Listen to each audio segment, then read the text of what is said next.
할렐루야, 예수님의 사랑으로 성도 여러분을 사랑합니다. 유럽에서 파스타는 마치 우리나라의 짜장면과 같습니다. 우리나라에서 파스타는 고급까지는 아니더라도 서양 요리라서 어느 정도의 수준 있는 요리로 알려져 있지만 유럽에서는 어디서나 손쉽게 먹을 수 있고 값도 저렴한 대중 음식이기 때문입니다. 한국에 있을 때는 파스타를 먹을 기회가 거의 없었습니다. 그런데 유럽에서 살다 보니 자연스럽게 파스타를 먹을 기회가 많아졌습니다. 처음에는 낯설었지만 먹다 보니 맛도 있고 값도 괜찮고 무엇보다 다른 음식에 비해서 빨리 나와서 즐겨 먹게 되었습니다. 한 가지 아쉬운 것은 한국에서처럼 피클을 주는 것도 아니어서 좀 느끼한 것이 문제였습니다. 그런데 그런 아쉬움을 달래주는 한 가지가 있었습니다. 바로 올리브 열매였습니다. 파스타를 먹으면서 올리브를 먹으면 느끼함이 덜했고 또 올리브가 몸에 좋다는 바람에 더 잘 먹게 되었습니다. 그렇게 올리브를 접하면서 지금도 올리브를 즐겨 먹고 있습니다. 그런데 이 올리브는 지중해 연안의 나라에서는 모든 음식에 들어간다고 할 만큼 즐겨 먹는 열매입니다. 그러니 이스라엘에서도 이 올리브나무, 즉 감람나무는 사람들이 가장 많이 재배하는 나무였고 포도나무와 함께 성경에도 자주 인용되는 나무였습니다. 그런데 오늘 말씀에도 보니 바로 감람나무, 두 감람나무에 대한 말씀이 나옵니다. 내가 그에게 물어 이르되 등잔대 좌우에 두 감람나무는 무슨 뜻이니까 하고 그러자 천사는 이처럼 말씀했습니다.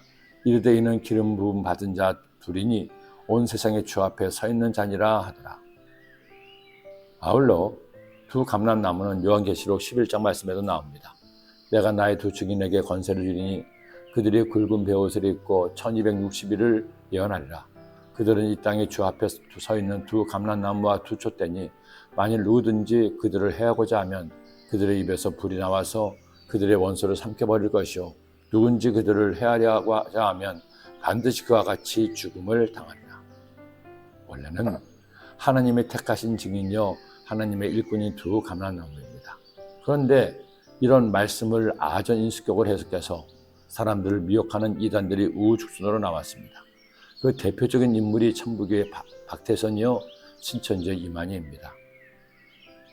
박태선은 앞서서 자신이 말세에 나타날 기름 부음 받은 감람나무라고 해서 자신을 신격화하다가 결국 자신이 99,999세의 하나님이라고 망발을 하고 그에게 배웠는지 신천지 집단의 이만희 역시 자신을 감람나무로 구세주로 사람들을 미혹하고 있는 것입니다. 그러나 여러분, 이런 미혹에 넘어가지 마세요. 예수님이 아닌 다른 그 누구를 구주로 보혜사로 주장하는 모든 집단은 다 이단입니다. 오직 예수님만이 우리의 구원의 필요 충분 조건입니다. 주님만이 완전하시고 유일하신 인류의 구주라는 겁니다. 그렇다면 오늘 말씀에 나오는 두 감람나무는 누구를 의미할까요?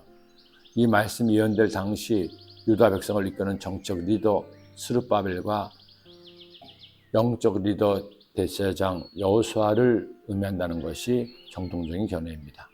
그런가 하면 요한계시록의 두 증인은 모세와 엘리야와 같이 하나님께서 마지막 때 쓰실 두 증인을 세우실 것이라고 주장합니다.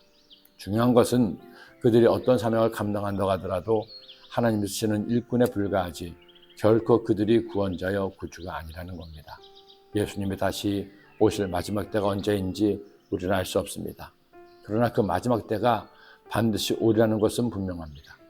마귀는 마지막 때에 추수가 있을 것이라는 말씀으로 사람들을 미혹해 해서 사람을 두렵게 함으로 사람을 의지하도록 교묘하게 조정하고자 합니다. 여러분 절대 그런 미혹에 귀를 기울이지 마십시오. 신령한 분이라더라 정확하게 알려주신다더라 사람을 높이는 이런 말에 넘어가지 마세요. 예수님이 언제 오신다더라 이렇게 해야 들림받는다더라 이런 말씀에도 넘어가지 마세요. 예수님도 모르신다는 것을 안다고 하는 그는 사탄의 계략에 넘어간 이단입니다. 언제 주님이 오실지 알 수 없지만 언제 오신다고 해도 기름 등불 준비한 다섯 처녀처럼 성령으로 충만해서 주님만을 나의 구주로 믿어 영원한 구원에 이르는 여러분이 되시기를 기도합니다.